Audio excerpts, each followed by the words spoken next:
Good evening, New Orleans Saints fans. Welcome back to the Confessional podcast. And tonight we're going to talk about the New Orleans Saints, specifically Alvin Kamara or Dennis Allen. Who is right? Who's telling the truth? I mean, obviously they both believe they're telling the truth, but who is actually right? Now, many of you who follow the show probably have a good idea of where I'm going to go with this, but don't worry, we'll explain the situation as well as go into a little bit of detail. As always, because, well, that's why y'all come here. That's why. All right, let's have at it. First off, we got to give some shout outs to those who were here in the chat early on because we love you, we appreciate you, and without people like you, well, Who Dat Nation would be nothing. But now it's popping, even when the Saints are 5-6, going against the Detroit Lions. Lots to look forward to. Lots. Yeah. Anyway, shout out to Josh Saunter, Saints Garcia, Rainey, Chemo Slice, Be Kind, James Griffon, The Antonio, Kenneth Catchins, Matthew Richmond, Can Be, Depreciate, Nola Gang 09, Gang, Jimbo Bruno, Joseph Feltwell, Rudy Rock, and everybody else coming into the live stream. I know many of you will trickle on in as we get ready to talk about what is a wild and crazy experience, also known as being a Saints fan.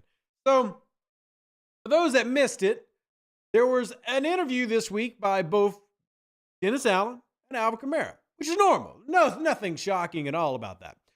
Now, what makes this interview unique for each one of these is at the postgame, Alvin Kamara talked specifically about this team not really having an identity, but did speak that all the players were on the same page, as in the players, it got brought up about the locker room, right? And for better or for worse, the New Orleans Saints locker room has not fallen apart. The New Orleans Saints locker room is stuck together. And the New Orleans Saints locker room believes in each other. That means everybody in that locker room. And if you don't believe in somebody in that locker room, that's okay.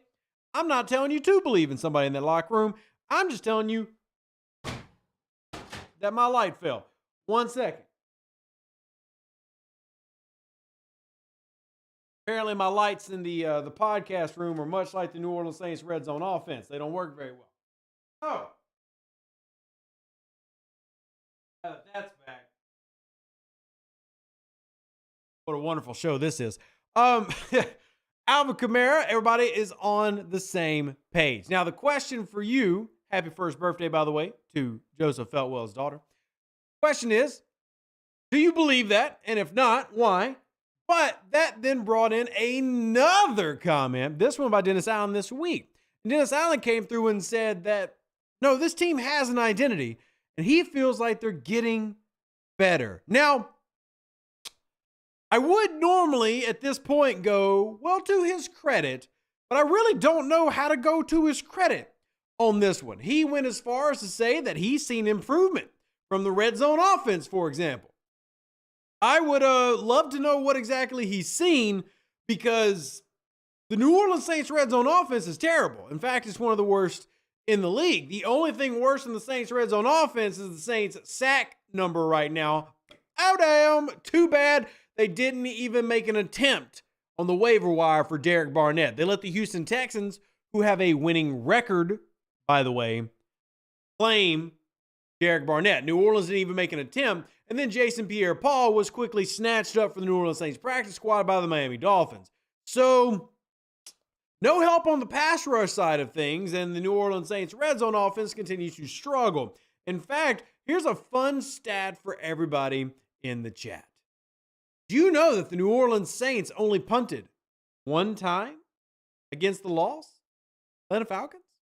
Wow, they must have scored a lot of points.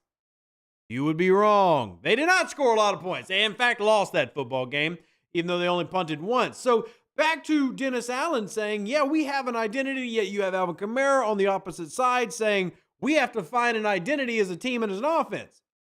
There's clearly a disconnect. And one thing they teach us in the Hidden Leaf Village is that you have to work as a group in unity. The leader has to be one with his subordinates. The Kenshin, we're not going full Naruto. But anyway, what I'm saying is there might not be a disconnect between the locker room. I believe AK, right? I have no reason to believe that AK is telling an untruth.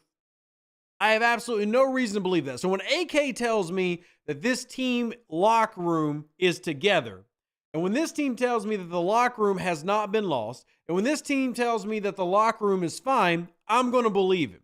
However, when DA then comes and says no, because he was asked specifically about Alvin Kamara's remarks, he's like, no, we have an identity. Then if nothing else, it proves one thing.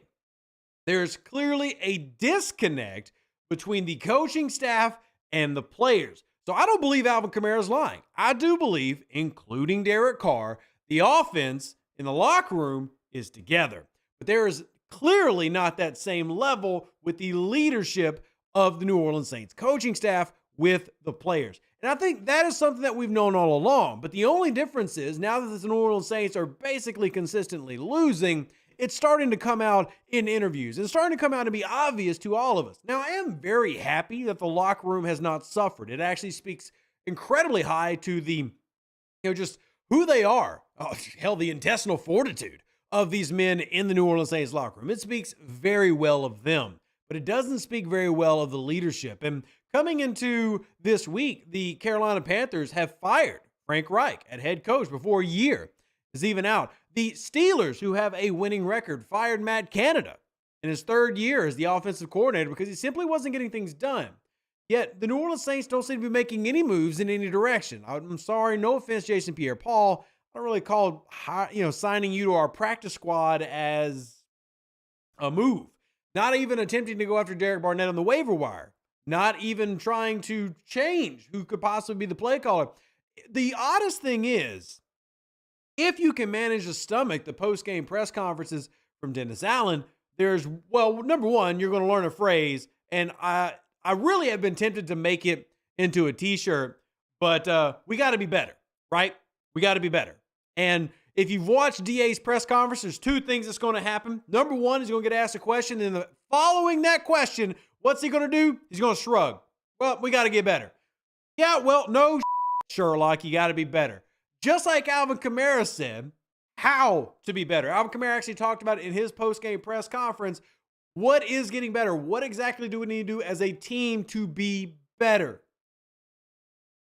And that's the question Saints fans you kind of need to ask, because at some point it comes down to the fandom to hold the front office and the ownership responsible. Like, they have to have accountability for where this team is currently not performing, which is they're not performing well. And at the moment, you're hamstrung to a coach and a quarterback who aren't working. The quarterback, I don't put as much blame on. We know this. I don't put as much blame on Jameis Winston last year. I don't put as much blame on Derek Carr this year. I think the coaching staff is the worst part of the New Orleans Saints team, hands down. But that does mean that guys can underperform, and Derek Carr is definitely underperforming. But when you look at DA, he is a 42% winning head coach for the New Orleans Saints. Career-wise, he's in the 30s. He's clearly not a winner. Pete Carmichael has been given over 20 games to figure out how to be an effective play caller. And yet, here we are today, no change.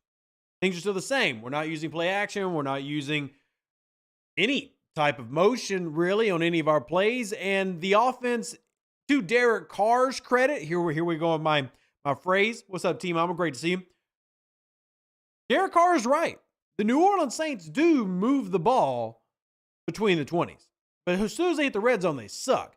Now, I think that's a combination of Derek Carr bird-dogging his wide receiver against the Atlanta Falcons, leading to Jesse Bates' pick six. But I also think it's the combination of Pete Carmichael sucks as a play caller. And yet, when are we going to see any type of change? Now, for those that missed it, since we're talking change real quick, and I see DePreach asking, why the hell are we working out kickers this week like Groupie's? It was his fault. Groupie actually has an injury, a groin injury, hence the working out of kickers. He is currently listed as day-to-day. They talked about it earlier here in we'll call it the press conference, but talking to the media, he suffered a slight injury, so hopefully he can make it. But Blake Groupie, as a rookie, has attempted the second most. Listen, y'all. This is crazy. Second most field goal attempts of everybody. A rookie. It's hard on, as hard on Blake Groupie as we've been for missing some clutch kicks at times. We're talking a man that's being asked to go out there and basically win football games. Now, technically, he's third because there's two people tied for first in attempts. You got Jason Myers and Dustin Hopkins with 31 attempts, but Blake Grupe has 30 attempts and 24 makes. He's kicking 80%. By the way, the person who's attempted the most field goals is Jason Myers. Now, granted, he's in Seattle, so outdoor, he's also kicking 80%. And Justin Tucker, that Justin Tucker is kicking 80%. So it's not like Blake Grupe is doing terrible either. He's simply in difficult conditions. Blake Grupe has missed 3 of his 50-plus yard attempts. Justin Tucker has missed 4. Yet, we act like, like at the beginning of the season, we got on to him for like some key misses. And you know what? The fact that this man has had to kick that much really speaks more to what we were just talking about. D.A. and Pete Carmichael. And it feels so bad to beat this dead horse ad nauseum. Blake Grupe is literally going out as a rookie, kicking so much he's getting injured. And that's the talking point. It's wild. Now, Captain Deluxe says, fire Dennis Allen. Number 2, release Jameis Winston. Number 3, play Taysom Hill on every down. And 4, let Hayner finish the season at quarterback. Number 5, we're going nowhere. My only question, Captain Deluxe, just randomly, why was get rid of Jameis Winston thrown in there?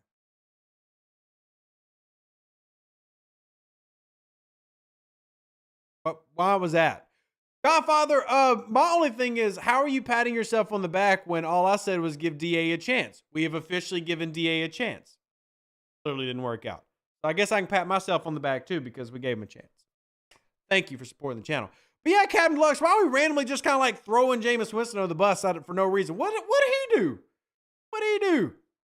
But I mean, look, I will tell you this. New Orleans isn't going to do that because they believe that they're a playoff team and they're technically still in control of the division. God, that's sad. What a state the division's in. But that's not happening. Good points made, though. Good points. Bring in Joe Lombardi. Bring in just about anybody. Really. Bring in just about anybody. But the thing is, the New Orleans Saints are what they are. And I don't think they're getting any better because the coaching staff is bad. And the sad truth of it is, it's one of the more talented rosters you've seen the Saints have. The Saints have not dropped off terribly talent-wise since Drew Brees left. In fact, I'd actually argue that the talent player to player on this roster is better than a couple of the teams that Drew dealt with at the end of his seasons. Yet we're performing worse. It's rough. It's tough. It hurts. It's painful. Bree says, I'll take John Gruden at this point. I would take John Gruden as a head coach, but at this point, man, that offense needs somebody, anybody to come in and do something. Now, Ronald Curry would be the obvious answer, and I've been really trying to speak that into existence for weeks now, yet for some reason I'm not being heard, and I don't know why. I've been forsaken. Football gods have forsaken me. But I do think that Ronald Curry is the only realistic option. And yet, you'll hear DA. Here's a direct quote from DA, and I'm not trying to make y'all mad. I'm reporting what's happening. DA literally said today, we understand the sense of urgency, and I can certainly appreciate the fans' urgency. And I can assure you that the people inside the building feel the same sense of urgency. My only thing is, your actions do not back up your words. If that were true, we would have made a claim for Derek Barnett to improve the pass rush. If that were true, we would have made a trade for Chase Young or Montez Sweat or, hell, one of about 5 different people. If that were true, we would have made play caller adjustments when it was clear that this offense was stuck in a rut and wasn't doing anything and has continually failed in the red zone.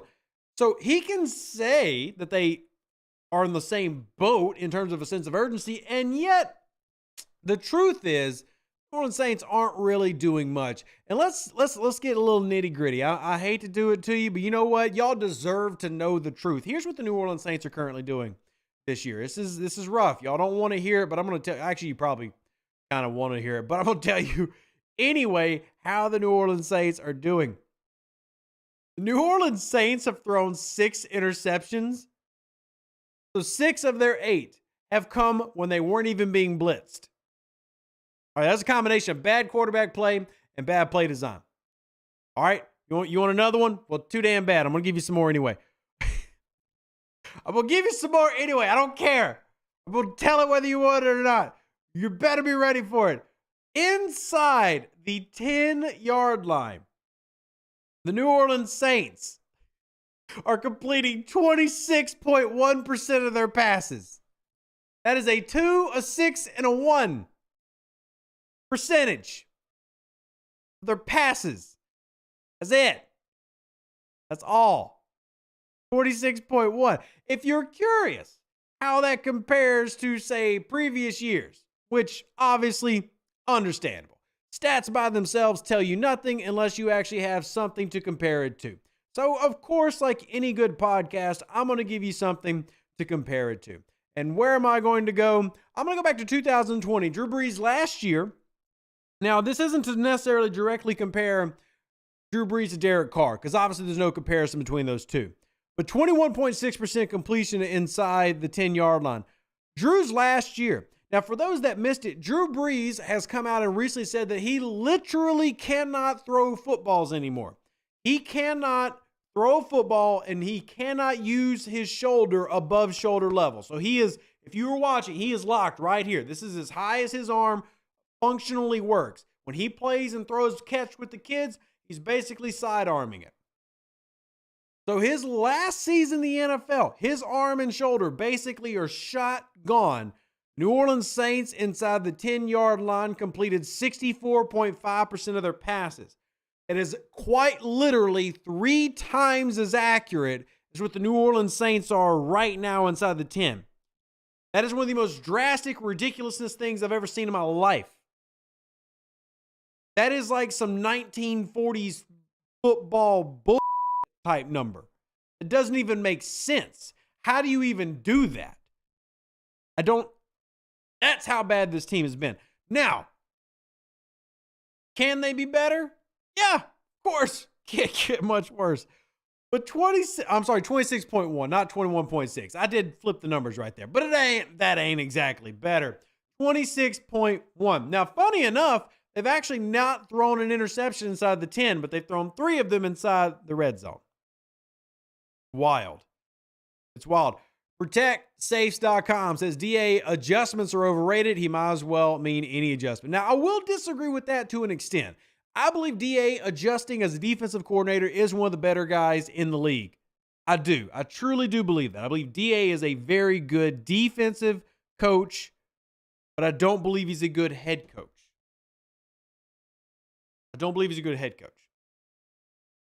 Trevon says this offense has no swag, no flavor, no identity, no nothing. It's like eating boiled chicken and raw broccoli right now. And see, this is actually what started the show topic tonight, Trevon, because Alvin Kamara came out and said, we have no identity, and that's what we need to find to make things happen. Then Dennis Allen came in and said, no, we have an identity. And I just have to vehemently, there's your SAT word, vehemently disagree with Dennis Allen. This team's offense is not identifiable. What are they? Besides the fact that I can tell you that they run a West Coast system, truly, what is their identity? What is it that they do well? Show it to me and explain it to me like I'm 5, Dennis Allen, because I don't know. I truly don't know. How many sacks on goal to go? Are you asking how many sacks the New Orleans Saints have given up inside the 10-yard line? 0. How many sacks have they given up inside the red zone? 3. Most of the sacks that they have given up are actually on their side of the field, if that's what you were asking. So, yeah. Antonio says, Derek Carr throws a pick, says the Pro Bowl safety made a bad play. Red zone will not get better unless Taysom running plays in the red zone. So, it's a yes and no thing. Did the safety make a bad play? Technically, yes, in that the middle of the field safety abandoned his zone. But it's a bit disingenuous to say it was a bad play because Jesse Bates had actually done it the series before. Now, I don't have the film clip to show you, but if you remember the series before in the red zone, A.T. Perry had stopped running his route. Remember that? Well, it's because he had done a false start and they didn't actually call it, so he just stopped his route and it was missed. Well, Jesse Bates was jumping that route immediately. He was jumping the inside route. There's something on tape. Remember how I talked about tendencies? There was something on tape that he knew the New Orleans Saints were going to limit themselves to a half-field read on a double slant to one side, and Derek Carr was going to pick that right side. And he knew it. So did the safety make a bad play? Well, the safety did something that normally he would never do. But he did it because tendencies said he would probably have a good chance of either breaking up the play or getting an interception, which is exactly what he did. So yeah, normally, in terms of what Derek Carr is saying, he's right. In that read, when you have that cover one look inside the 10, well, yeah, it's middle of the field close, and you're going to fall and expect him to not fall down into your half-field read. But at the same time, you have to be able to read the field. And this is the difference between a great quarterback and a Derek Carr throwing an interception while he's bird-dogging Rashid Shaheed. A good quarterback identifies the safety because you're taught to work high-low, sees the crash down, pump fakes to make sure that safety comes down, and then goes right behind him. And guess who was wide open? Chris Olave. Because the safety abandoned the middle of the field. That's the correct play. Normally, I'm over here harping about how terrible Pete Carmichael is, but this is an example of Derek Carr quite literally losing the game for the New Orleans Saints. So, better quarterback play, better head coach, better offensive coordinating, better defensive line play. New Orleans needs a lot while also having a lot of good. It's a little crazy to talk about. So it's really crazy to talk about. If only we had big receiving tight ends and wide receivers that can crush slants in the red zone. Oh, wait, we did. You're right, we did. We did. Wild says, I want them to trade Thomas, Hill, Kamara, Olave, everyone, because they need to go somewhere new and where they can succeed. And with all the picks we need to get a new team, that will become new leaders. I'll be honest, Wild. You know what you would get for trading Thomas, Hill, Kamara, Olave, and everyone else? Like one first-round pick. And that's Olave. And everybody else is like a 7th and a 5th and a 6th. You don't get anything of value. Nobody's trading for Michael Thomas. Nobody's really trading for Alvin Kamara. Nobody's trading for Taysom Hill. I mean, not anything of value, that is. Chris Olave is the only one that has probably any trade value of the ones that you mentioned. And blowing it up doesn't work. Go look at the Carolina Panthers. So, yeah. How to fix the Saints offense 101. Bench Carr inside the 20. Enter Taysom at quarterback. Rush inside the 10. Consistently with him and Jamal. Bingo. I mean, there is something to be said, Vlad, to just go screw it, run nothing but power runs with, big boy football. And if you fail, then you give the ball to him at the 2-yard line. There's something to be said for that logic. Obviously, you don't want to be predictable in the NFL, but you really can't get much worse than throwing 26% completion rate inside the 10-yard line. You really can't get much worse. Once you get inside the 10, if you haven't thrown a touchdown at this point, the New Orleans Saints really should just go ahead and commit to trying to run the ball 4 straight times. And if it doesn't get in, then it doesn't get in, and you hope the defense forces a safety. Yeah, I really am not going to argue your logic. Like, my brain wants to scream at you and say, that's stupid. You don't do that. But honestly, 26.1%. Honest to God, I'm not arguing with you. Normally, I'm like, that's dumb. But you know what? No, do it. Yes. Put Colin Saunders in there and just keep running and see if you can do it. Why not? It cannot be worse than not scoring at all in the red zone and then throwing 26% for a season. It just honestly can't get worse than that. You just can't. You can't. Blowing it up works 3 years later if you hit on picks and the coach, but God, we're going to do this. It doesn't, Wild. It literally doesn't. Nobody that completely blows up their team wins 3 years later. Because the Carolina Panthers did that multiple times and still have not done it. Remember Matt Rule? Remember Frank Reich? And they've already done the blow up thing multiple times, and it keeps failing. I'm not here for blow ups, man. Am I here for new coaching staffs and stuff? Absolutely. I'm not arguing stick with things, but I'm not going to get rid of like the few young guys the New Orleans Saints have. Look at Houston. Houston was not a complete blow up. Y'all are crazy. Houston took the time to build around what they needed to build around, like Laramie Tunzel. They went out and built a killer offensive line. Y'all are crazy. Not to mention the Houston Texans struggled for years. Y'all are crazy if you think the Houston Texans are a good example. Y'all are crazy. They've gone through 4 head coaches in the past 4 years. 4. And until they actually brought in a system, which is basically Kyle Shanahan, and set a foundation, yeah, you're crazy. They traded their quarterback because they had no choice, man. Dude, if all the off-field stuff for Watson hadn't happened, he would not have been traded. Y'all are losing context like crazy. Y'all losing context like crazy. Like crazy. Why are y'all only giving Carr a one-and-done year? Without a great offensive coordinator, Derek Carr is never going to be good. And that's just the truth of it. Without a great offensive coordinator, never going to be good. And that just is what it is. But he's always been a mid-tier guy. That's fine. There's nothing wrong with being a mid-tier quarterback. But New Orleans has got to replace their offensive coordinator to worry about. Pete, not great. Pete's trash. Pete is quite literally the bottom of the league. I mean, like analytically.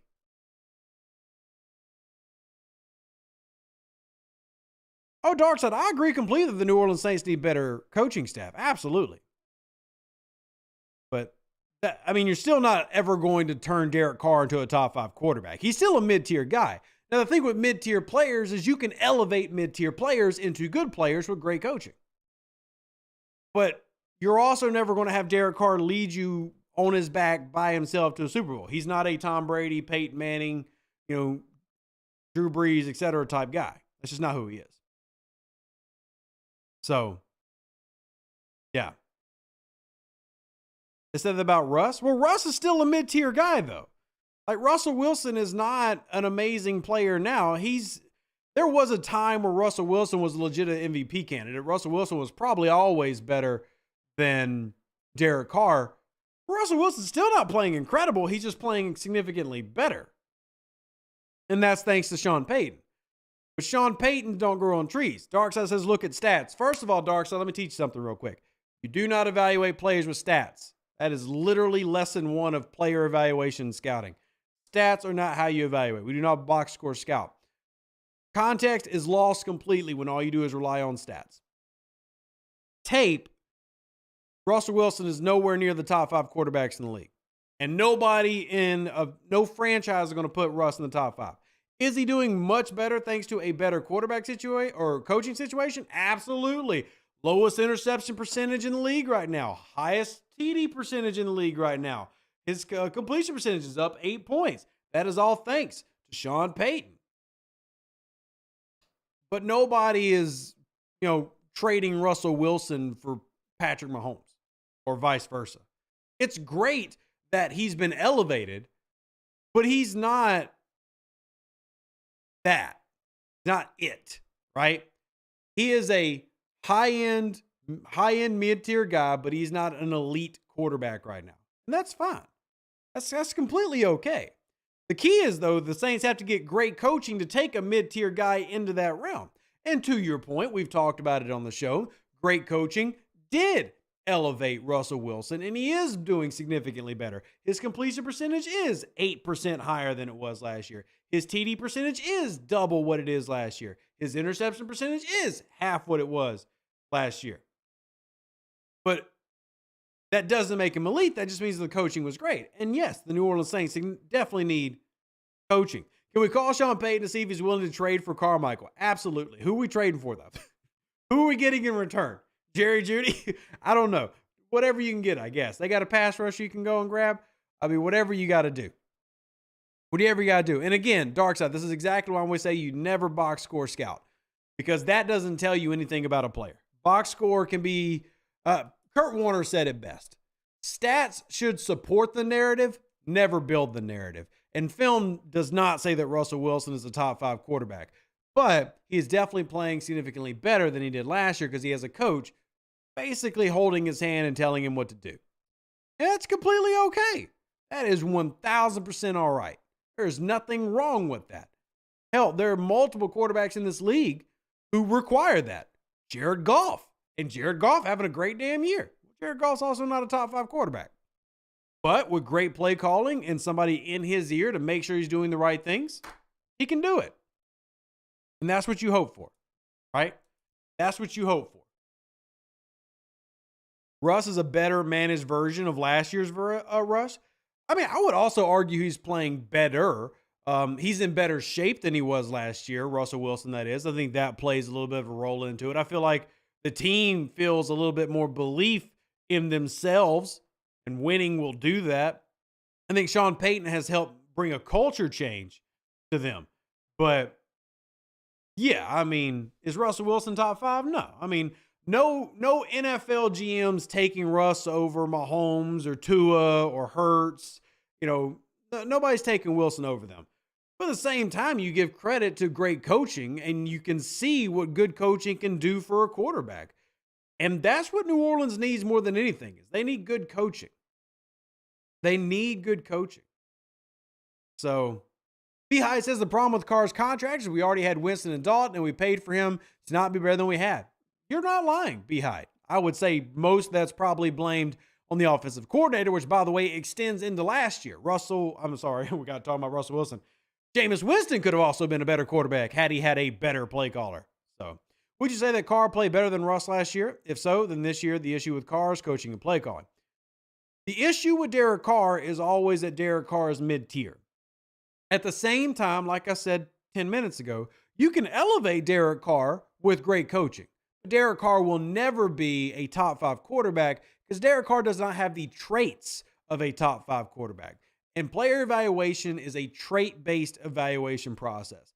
And Derek Carr is just not a top 5 traits guy. But that doesn't mean that with great coaching, he cannot be very successful. And sadly, the New Orleans Saints simply don't have great coaching. Is there any hope that we could beat Detroit? There is definitely hope. I mean, the great thing about the NFL is any given Sunday.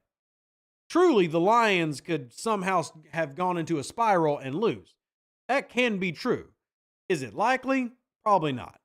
But it can be true. It can be true. Carr looked like a top 10 quarterback in that game and still didn't score. Tell me how that works. I don't know what game you watched. He looked like a top 10 quarterback to me. Man, I was bird dogging like crazy. What game we talking about? So, you really trust Dennis Allen to beat the Lions? I trust Dennis Allen to have a good defensive performance against the Lions. I don't trust this offense to do anything consistently. This offense can literally come out and look halfway decent, cue the Indianapolis Colts game, or they can come out and look absolutely abysmal, cue the Atlanta Falcons game. So, things happen, right? Things happen. I think Carr is scared and really lost his love when the Raiders cut him. Maybe. I don't know. I can never speak to a man's emotional state or his mental state, and I don't do the whole drama stuff, right? I only stick to facts. I stick to all 22. I stick to study. I stick to words that they say, right? I've had issues with things that Derek Carr has done this year, like yelling at Chris Olave for no damn reason. But do I think that Derek Carr could be a better quarterback with better coaching? Absolutely. I also think that Jameis Winston got no real shot at having that opportunity. And when he did have Sean Payton, he put up kind of like what Russell Wilson's doing, one of the most efficient seasons he's ever had in his career. So, I mean, coaching literally is that important. Whoever your quarterback is, you need good coaching. And that's just not it. 9-2 says Carr was okay last year and good the year before, put up 53% pass rating in the playoffs. Carr has done nothing his whole career. And see, I can't say that. I mean, Derek Carr is a Pro Bowl quarterback. I mean, the dude's had a decade career. That's not easy to do in the NFL. So I think he deserves credit for that. I don't think he should be laying blasted for it. But at the same time, again, when it comes down to evaluation, you do trait-based analysis, and he's not a top 5 guy, which is exactly why the New Orleans Saints didn't pay him as a top 5 guy or even a top 10 guy. They didn't pay him as either one of those. They paid him as a top 15 guy, which is, that's okay if the Saints can perform that way, and sadly, they're not. Talk about the league about Bears trading Fields to Atlanta before the draft. Would Fields in division scare you, or is it a meh concern? Honestly, Fields is a meh concern. Fields only scares me because DA can't figure out running quarterbacks, but I don't believe that Justin Fields can win the division. That makes sense. The Antonio says, can you make an argument for what they brought Pete back after last year? The offense was not great last year. Bowden also surprising. I'm not sure the Bowden comment, but can I make an argument for them bringing Pete back? Well, I don't think anybody wanted to come here. That's kind of part of the issue is coming to New Orleans is tying yourself to Dennis Allen. And let's just put something out in the open. Everybody in this chat has complained about Dennis Allen and talked about his losing record, right? We've all done it. 42, well, technically 43% for the Saints, 31% of his career. If you are an offensive coordinator, why do you want to come to a guy who is a perennial loser? I'm not trying to be a jerk right now. I truly am not. I am not trying to be a jerk. The man has 5 years coaching in the NFL. He's never had a winning season. Right now, he's 5-6. This would be his only winning season if he can manage to do it. Why would you come to New Orleans? You have a mid-tier quarterback, not really an answer quarterback. You have a great wide receiver, but that wide receiver's now had 3 concussions in 2 years. You kind of worry about that one. You don't have consistency along the offensive line. Your stud running back is getting long in the tooth. And then your defense, the best players you have are also long in the tooth, the exception of Marshawn Lattimore. Just being honest, who are you getting to come here? And there's that mix, right? Because I believe in rebuilding. I just don't believe in blow up and rebuild. I believe in rebuilding. New Orleans needs to rebuild. And that is the coaching staff. I don't think they need to trade away all of their players that they do have that are good, like a Debo and Taylor and Lattimore and Olave. I don't believe you need to trade those away. But I do believe that you need to rebuild the coaching staff. You need to rebuild the culture in the locker room. And you need to embrace the fact that you are not what you say you are. They say they're a playoff team. You are not a playoff team. You're not. So embrace the rebuild. Now, that doesn't mean that you have to start losing and only win 2 games in a season, because that's not fun. But you do need to rebuild. Has Carr ever had elite coaching like Pat Brady, etc.? To put numbers with below-level coaching is impressive. Dark side, again, you're so enamored with stats. And all I can really say, man, is you got to get off the stats. It's about trait-based analysis. Derek Carr is not elite. Cool. I'm glad that he made the Pro Bowl and never had an elite coach. Cool. That doesn't change anything for New Orleans unless an elite coach just falls out the door for them and just like the sky opens up and comes down a Shanahan disciple to actually bring them into modern day offensive relevancy. Whatever. I mean, Derek Carr is going to be what he is, and yes, he can play significantly better with good coaching, but this is not a defend Derek Carr episode. This is a the Saints suck. How can they not suck episode?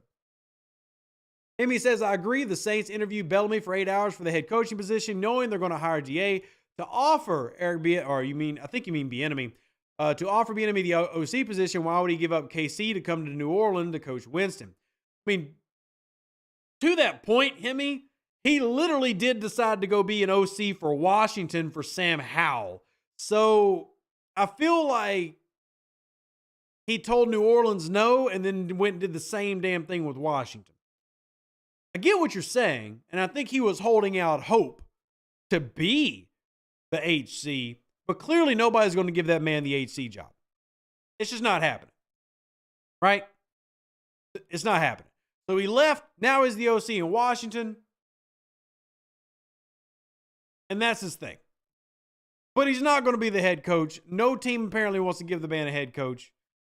Yeah, he's an assistant head. Yeah, just like Joe Vitt was an assistant head coach. It's a title-only thing, man. Because I'll be honest right now. If they get rid of Ron Rivera, Eric Bieniemy probably ain't staying. Neither is Jack Del Rio. They're probably going to wipe the slate. Now, I could be wrong. But if Washington starts firing people and they get rid of Riverboat Ron, everybody's going to go with him. Yeah, Del Rio is already fired. Yeah. So everybody's going to be out. including Bieniemy. So that assistant head coach title really don't mean jack diddly kumquat to me. Anyway, he basically told New Orleans no when he had the same opportunity. I wish he would have said yes. I really do. I do wish he would have said yes. Oh, man. EB is better than Allen. I think EB is better than Pete Carmichael. There is absolutely nothing that tells me that Eric Bieniemy is better or worse than Dennis Allen as a head coach, because we simply don't know. I do think it's quite telling that Eric Bieniemy just can't get a head coaching job for whatever reason. He's tried multiple times. There's got to be something happening when he does interviews that teams just don't buy in on. I don't know what that is, but he's interviewed several times, and they're not giving him the job. So there's got to be something that people just aren't buying in on him about. But whatever that is, I don't know. Yeah, because you look at guys like D'Amico Ryans. Houston was like, wait, I can get D'Amico Ryans and Bobby Slowick out of the Kyle Shanahan tree? Grabbed them quick, fast, and in a hurry. Like, immediately. No hesitation. And I wouldn't hesitate either. Like, if you told me I could have had the Kyle Shanahan proteges and D'Amico Ryans, like, if you want to do the defensive coordinator head coach with the offensive coordinator assistant type deal, Houston did it right. Loved it. Cool. I would have killed for that, but that's not what happened in New Orleans. So you could have had Doug Peterson, right? Look how well things are going for Doug Peterson. New Orleans talked to Doug Peterson.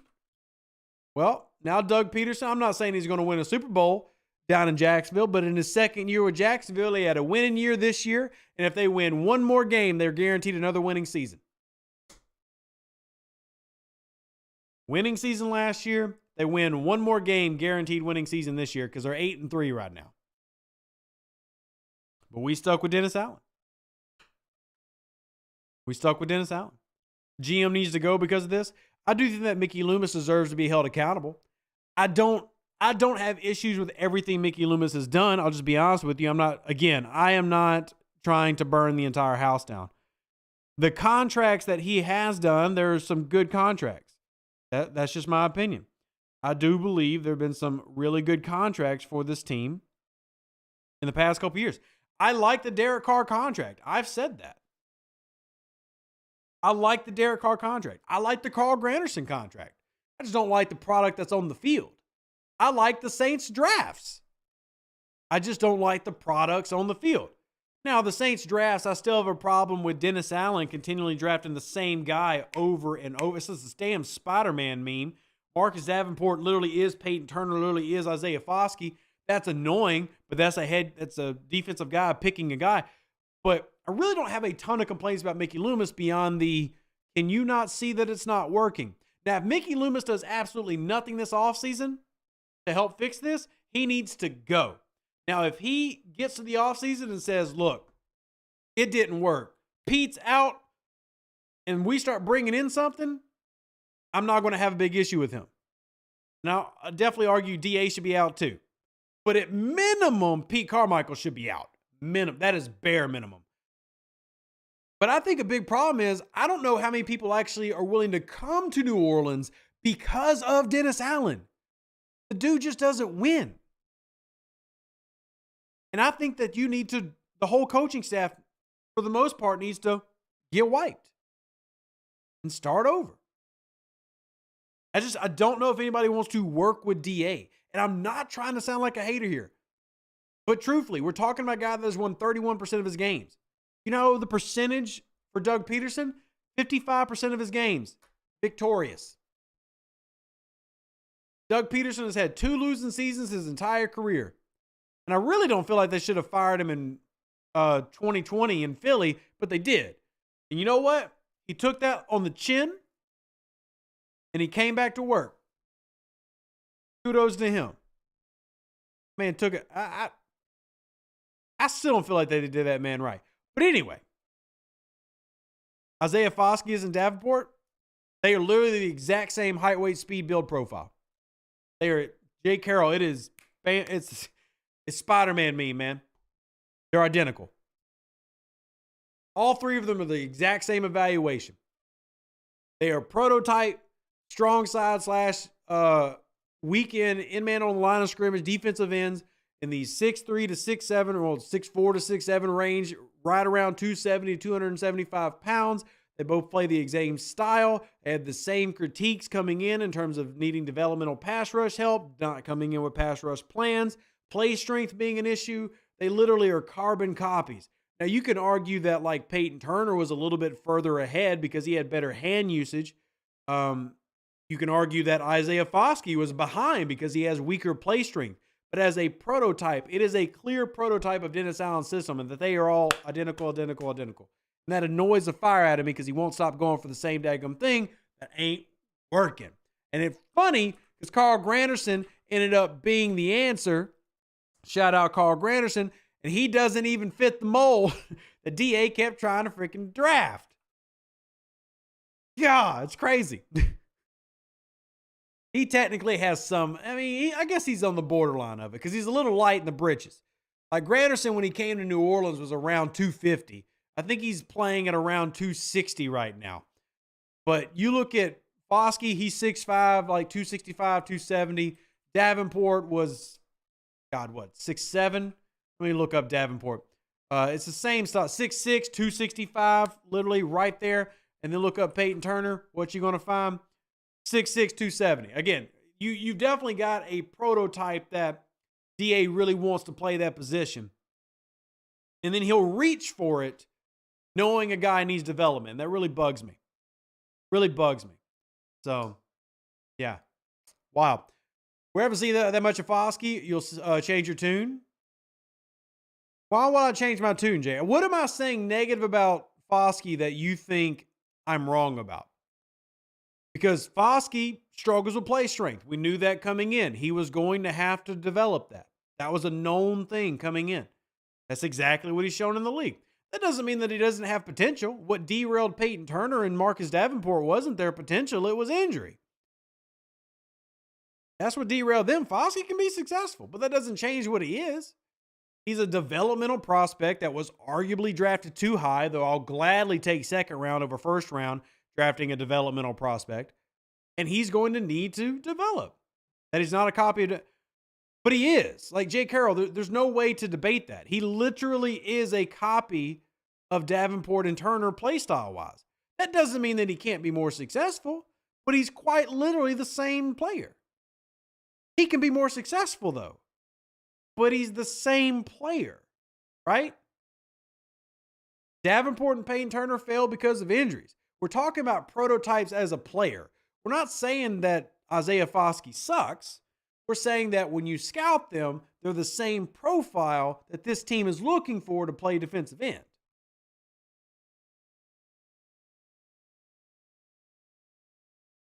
So that's what we're saying. Carr doesn't have to be Breeze, but either you got it or you don't. DA is friendly with Carr and it's ruining the locker room. Well, see, Bodino, that I don't agree with because I believe Alvin Kamara. And Alvin Kamara says the locker room is A-OK. So I believe AK. But I still do believe that there's a disconnect between coaching staff and players. Absolutely. How are we arguing real scouting data that exists that they're the same player? I don't know. I mean, like, they literally are the same evaluation. As someone who did, but let me just say this. The reason I'm so confident in this is my Marcus Davenport evaluation, my scouting report, was read by the Saints. I feel very confident in my Davenport scouting report. And I also did Peyton Turner, and I also did Isaiah Foskey. They're the same prototype of what DA looks for. It does not mean that Foskey's going to fail, but he was a developmental guy that needed certain things to be improved upon, right? Like you saw it in college. Foskey had a high sack number, but he had a low success rate because he doesn't have all the tool sets and he didn't have the play strength. He was a developmental guy. I'm not saying Foskey's going to fail. I want him to be successful. I never shoot down a rookie.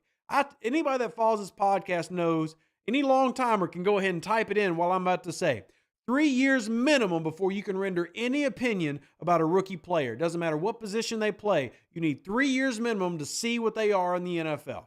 Isaiah Foskey is the exact same thing. Just like I told everybody that Cesar Ruiz needed his 3rd year and it popped, right? What they teach you. 3 years minimum. I'm not going to judge Foskey for nothing until 3 years in. But he is still the player on tape that Davenport and Payton Turner were in terms of style and what they're looking for. Yeah, go get you that shrimp boil, Targus. I hope you enjoy it. I think players don't want to admit the fact that none are on the same page on offense at all, and that's coaching. The player may like each other, but it doesn't translate on the field. Again, I'm going to believe the players when they tell me that the locker room's fine, but I'm also going to believe the players when they say that the offense has no identity. And that's exactly what they said. And I believe them. I believe them. I believe them. Why is it so hard to try to the play caller?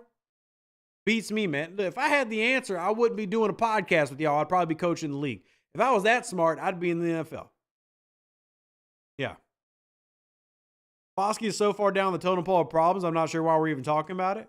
I don't even think that we were wording it as a problem. I just think that I was being misunderstood, and I have a tendency to need to make sure people understand my paradigm. So I don't have an issue with Foskey at all. I don't even have an issue with drafting him. I would have rather taken him in the 3rd round, but I'm not going to fuss about taking him at pick 40. I don't really care. Cool. You took him at pick 40. I'm not going to throw a hissy fit over taking him at pick 63, whatever. So I just want to see him pan out, and we'll see if it happens. I think for a rookie, you've seen a couple of flashes. He's also not been 100% healthy. You've seen a little bit here and there, but you're just going to have to wait and see. See what he becomes, right? The biggest thing with Isaiah Foskey is he has got to get functional play strength. That is the key, functional play strength. Because Foskey right now is a very much one-and-done pass rusher. If his initial move doesn't work, he's stonewalled and he goes nowhere. He's got to work on that. And hopefully that gets developed. I really do hope that. Sorry, Cameron Jordan, my brain decided to stop working for a quick second. That happens sometimes. But in terms of the coaching staff, Cameron Jordan has talked really highly of Brian Young as a pass rush specialist. I mean, hopefully you'll see him develop, right? We'll see what he looks like in a couple of years. He definitely went against the locker room. They're going to have to trade him for a 4th-round pick. Nah. Let's calm down. Let's calm down. Has Davenport played this year for the Vikings? I think Davenport played 1 game. Let me go look it up. But he had a high ankle sprain. But let's see. He's actually played. Oh, wow, I'm wrong. He played in 4 games. Started in 3, had 2 sacks, 4 quarterback hits. That's pretty good. But he is still currently on IR, I believe, with that high ankle sprain. Yeah, they placed him on IR October 18th. I think he's eligible to return in the next week or 2 if he's healthy. Let's see. Marcus Davenport, when's he coming back? Any news? Don't see anything. So I have no idea when he's coming back. No idea. But he did play a few games before getting hurt, and he did register 2 sacks in 3 starts, which, again, Davenport will always be one of those dudes that if he could have found a way to be healthy, he would have been special. But is what it is. Is what it is. Never playing well and getting injured is so predictable. I know.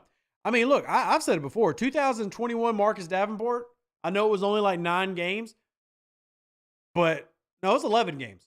2021 Marcus Davenport was scary special. Like the 2020 Marcus Davenport, you saw everything that the team wanted from him if he could have been healthy.